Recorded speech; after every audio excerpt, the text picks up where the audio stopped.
Hello, this is Clone Wars Weekly. I'm your host, Ronin, with Batil and Quentin. And joining us today is our very special guest, Ben Diskin, voice of WAC-47 in the Clone Wars, as well as many other characters, including Morley. Welcome. Thanks a lot. Good to be here. It's a true honor, sir. Oh, wow. Creepy. I try to change my voice and keep things interesting. Yeah. So how you guys doing? We're great. You guys having a happy almost New Year? Mm-hmm. So far, yeah, it's been fun. Hey, yay. Loads of family fun and mental torture. Hope they don't those listen. go hand in I hand. had giant 6-foot Santa Clauses. What? Santa Clauses? Yeah. 6 foot Santa? I don't know what. Anyways. Or is it 14 foot? Could be completely confused. Anyways, so how was your holidays? Good. Yeah, it's been really relaxing. No problems. Just local family and hanging out.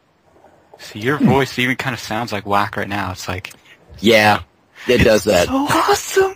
Oh my gosh. Okay, Ronan, questions. Okay. I'm gonna swoon here, so I better start. Okay. Well, you've been involved in other cartoons before. How did you get involved with the Clone Wars project? That's what I'm mostly interested in knowing. Well, it's a fascinating story. No, it's not. No, I auditioned for it. That's literally it. All the different ancillary characters, sides for them usually get sent out to various agencies, and if you get chosen, you audition for it, and if they like it, boom, that's it. That's yay. It's pretty cool. Well, all right. But yeah, I've always been interested in the voice acting as a career, and it's really cool to talk to you like this. Oh, sure. Yeah, it's great if you can get work. It's awesome. Mm-hmm. Because we're talking like Morley and Whack and Venom. It's so awesome.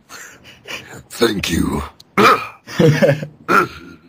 See, this is like really badass. Okay, so I got a question for you now. Yes, sir. So, there's I don't know if you're aware, but there's like a giant Morley fan base out there. No, there isn't. No, shut up. No, I'm not even. There actually is. Majority of the people I talk to, like you got Corey and them, they're all Morley fans. It's really bizarre, I can't believe a word of this. Come on.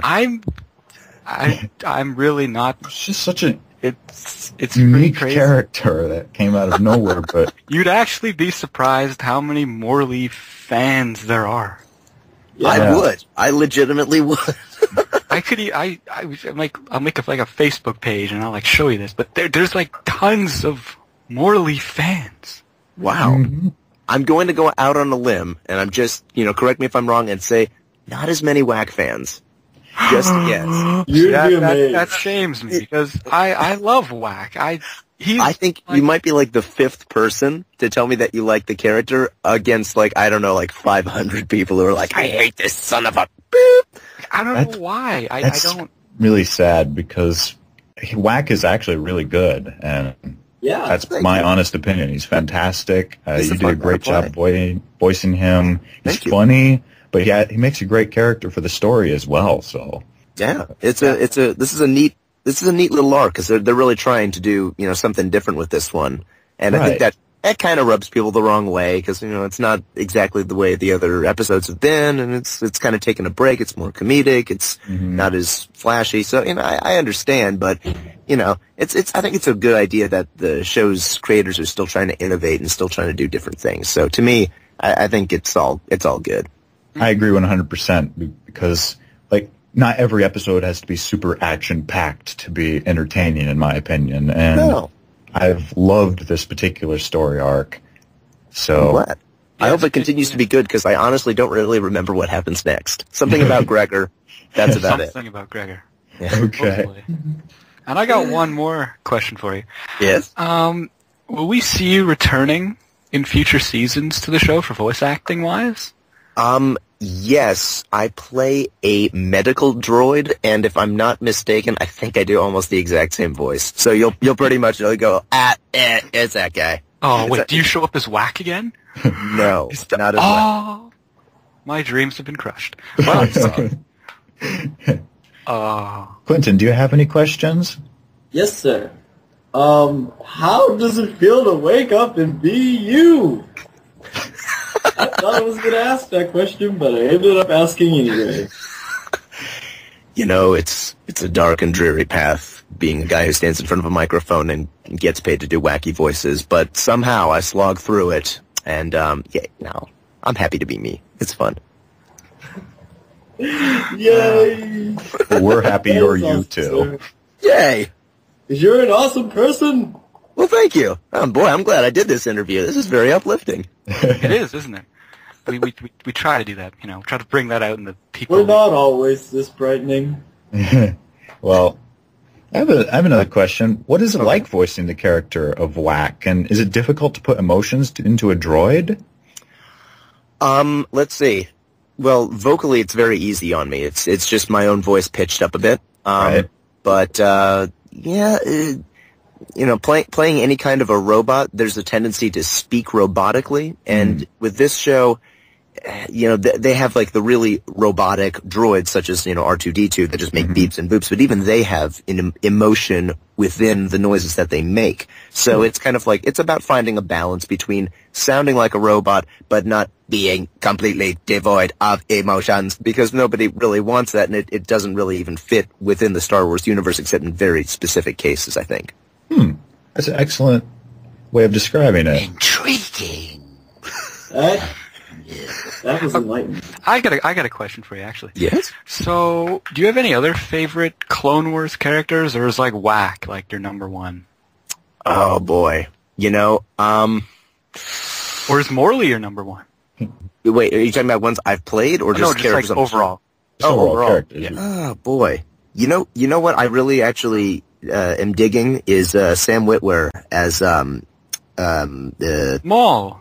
Yes, thank you, as Darth Maul. I actually really wound up liking that, because I remember watching the first of the prequels and just going, I don't really feel this guy that much, and he died, and I'm like, okay, he got cut in half, But I felt like in this series, I know it kind of like came as a shock to a lot of people that they're bringing Maul back, and it's like, well, I don't know. But I thought I was really impressed with him. I thought they really did an interesting job with the character, and it really came out well. I really liked it. I always liked Spider Maul the best. When he was like a spider and he was all like kind of crazy, that was like, I think that was something. Oh yeah, I remember Dave Filoni saying like, "Oh my God, we're going to get so many like letters from parents about like the scary spider monster thing that's like screaming at the audience." I love the scary spider thing. That like made that episode. That was the one that Morley was in. Now Actually, yeah, it was. Oh yeah, Oh, it's like mind blowing stuff here. So, I got a Morley question now. Okay. Because my friend will like curse me if I don't ask this. Oh boy. Morley, he's dead, right? Morley yeah. is dead. See? That's just clearing up for anyone who's Yeah. still, because a lot of people are like, he survived. Well, how the heck could he I survive? have 3 people telling me Oh, he's you alive. got He's a burned. He snake. might be. I mean, there's the thing, it's kind of like one great big huge soap opera. You really never know who's going to get brought back from, the grave and like, oh, here's how he survived. So it's possible. I'm not saying he's totally dead, but I have not been brought back to record more episodes as Morley as of this current moment. So for all intents and purposes, probably dead. Yeah. Yeah, getting the neck crushed and the burn, you'd kind of think that was like a fatality move right there. Yeah, but he's the snake. They're pretty flexible. I don't know. True that. Ooh. I don't know about the fire thing, though. That seems kind of final. Yeah, it's probably one that just kind of knocked him down. Yeah. Poor I Morley. was thinking, well, he could survive that. But then I saw the fire. Sad. Quentin, do you have any other questions? Yes, sir. Did you ever think you would have such a large role in the Clone Wars? I mean, you introduced Darth Maul. I don't think it's that big of a role, but I didn't think I'd do anything related to Star Wars. I auditioned for this show like tons of times, and they never hired me for anything. So it was actually really, I think the first thing I did for this show was Chrismo, who was like essentially a space ninja, more or less. And from that episode, they just kept bringing me back. So I was actually really delighted to work on this show. You know, a lot of people in the voiceover industry who'll say, "Oh my gosh, we're totally going to have you back." It's a very nice thing to say, but they usually kind of forget about you right afterwards, and they don't have you back. These guys, when they say we'll have you back, they really mean it, and so they had me back, and it was cool, and I got to play a bunch of neat characters. That is really cool. Yeah. Oh, Well, you voiced Crismo. You voiced the ninja dude in the That's Venture. correct. Ninja one who saved his sister, Oh, right? yeah, right. That episode. Good. Yeah. Gosh, that episode was also awesome. It Oh, thank was. you. Yeah, it's really That's cool. fantastic, actually. Yeah, that was one of the more highlights of that season, if you ask me. Oh, absolutely. Not just because I'd like Ventress and all, but, you know, you had like ninjas on worms attacking Pretty good. trains. Star a really good Wars story, too. ninjas. Ninja. How could you get awesomer than Star Wars ninjas? Become a snake and a little pit droid thing. Yes. Especially the pit droid thing. Oh. So I Yeah. have one minor request. Could you say something in your Morley voice? It's like anything. Ah, boy. Let me see, guys. I'm trying to remember what the heck I even did. Oh, it went through different revisions. One was sort of like this. That wasn't it. Oh, boy. That one sounded like Stitcher Bit. Oh, yeah, that did. Oh, yeah, no. It started off that way. It didn't. I believe it went something sort of like this. Hi, big guy. You're really nice guys, and I'm very glad to be part of this little interview. Wow. Whoa. Was that it? That was awesome! That, Yay! I found the voice. that was actually pretty, like, wow. That was fantastic. Like, Well, thank you. Oh my gosh. But I'm so, like, your whack voice is, so that's like basically your voice, just like pitched up a bit. Yeah, that's why it sort of sounds like I'm doing whack right now. Because Yeah. basically, whack is just here. It's just me sounding like I am on helium. Oh god, that's pretty badass. um, Oh I my god. almost cried just now. I think your normal voice most reminds me of Eddie Brock from the old Spectacular Spider-Man show, which something. I missed that. Me too. That was something I That really show loved. was the best.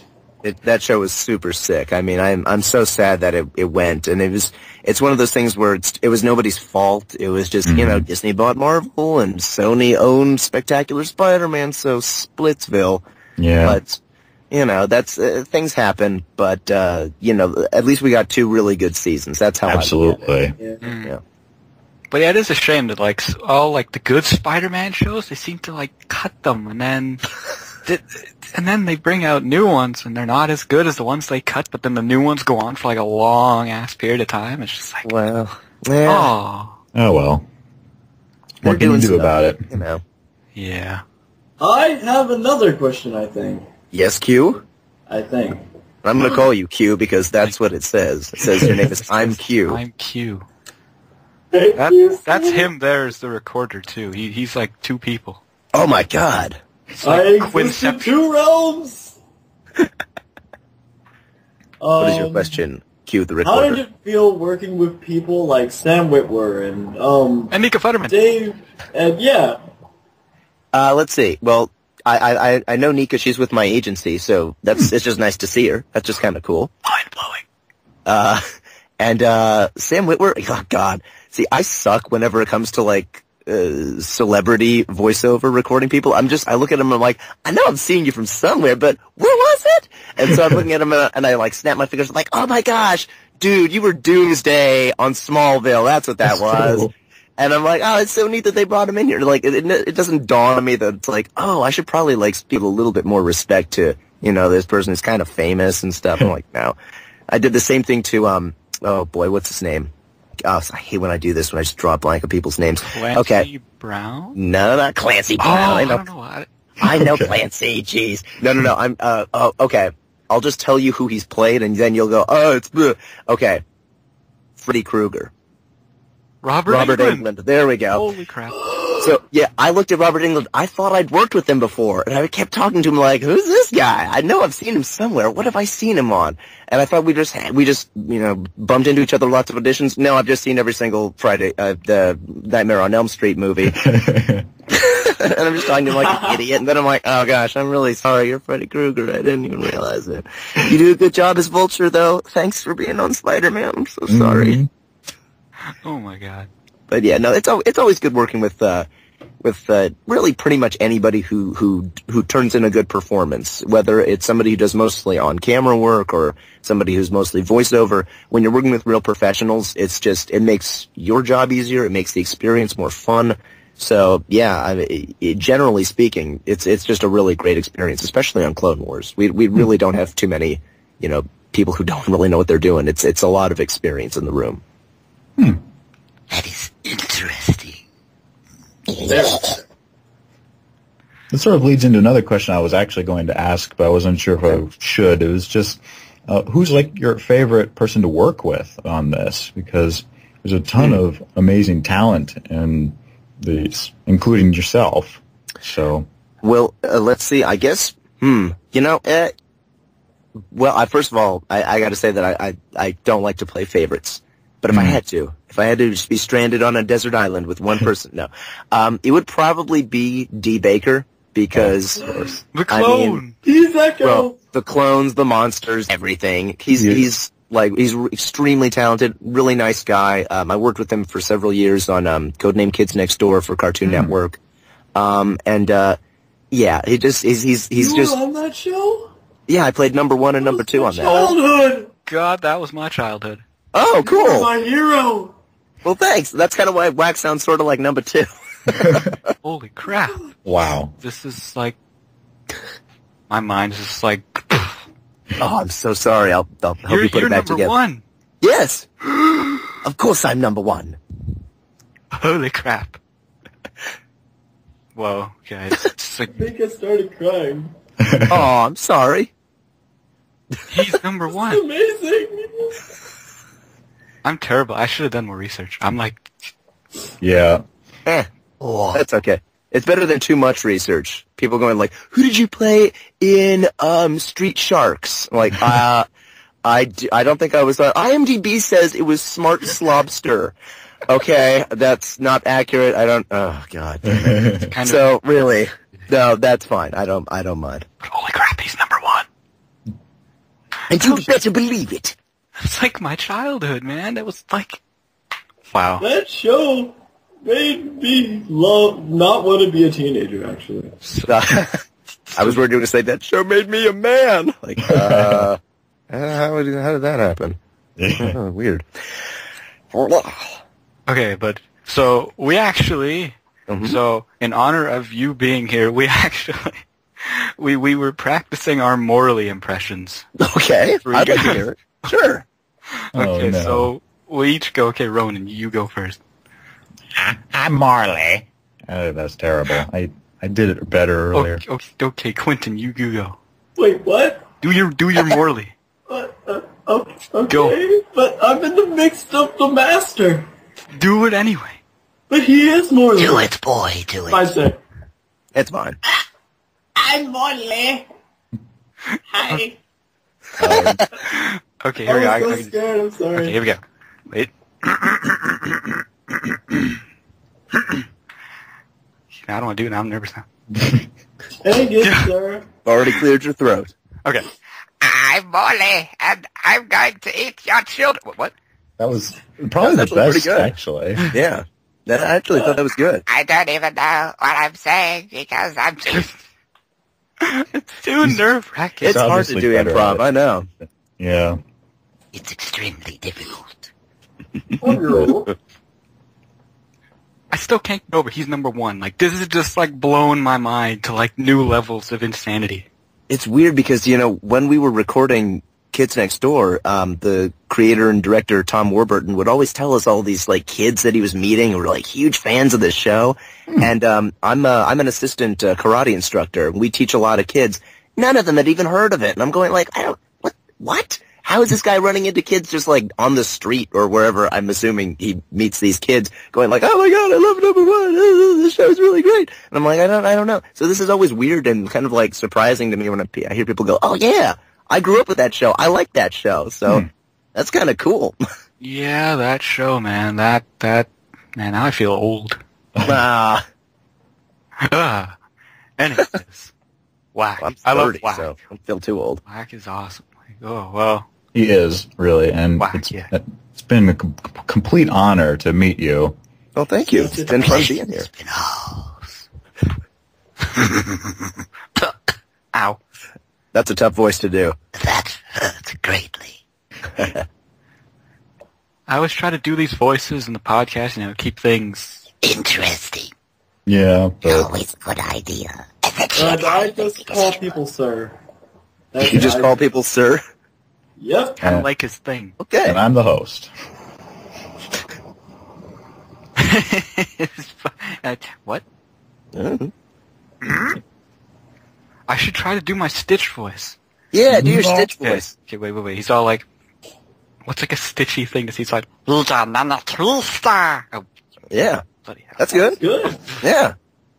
He's always been good at these unique voices compared to me. I'm just Once I try my best, See, I want to try. I'm trying to get into the voice acting biz after college. So It's if you can do it, it's awesome. it's tough. that's been like one of my main inspirations as well. So Yeah. and Yeah. I mean, I'd recommend it to anybody who's willing to suffer for a long while, though, because it's one of those. I mean, it's like you got to have like that kind of like that endurance, because it's what's so torturous about this business, and it's something that a lot of people don't know, is that you'll have people who are really great. They're great actors. They can do tons of different voices. They can sing. I mean, they really have all this talent, and they come out here, and rightfully so, deserve to be working in this business, and they find themselves completely unable to even get representation. Like, they can't even get an agent to listen to their demo and have them come in. And you look at it and you go, I don't understand. Why is this person not working in the biz? Why are they not, in fact, huge in the biz? And part of the problem comes from the fact that, like, it's like, say, well, he's an American. His vocal range is maybe 25 to 35, and he can do different voices. And we already have a guy like that. That's kind of the problem that they run into. So it's like, unless you're really bringing something that's unique to the table, it's super hard to get that attention, to get that notice, so that you can really stand a chance at being out there and getting work and just getting auditions in the first place.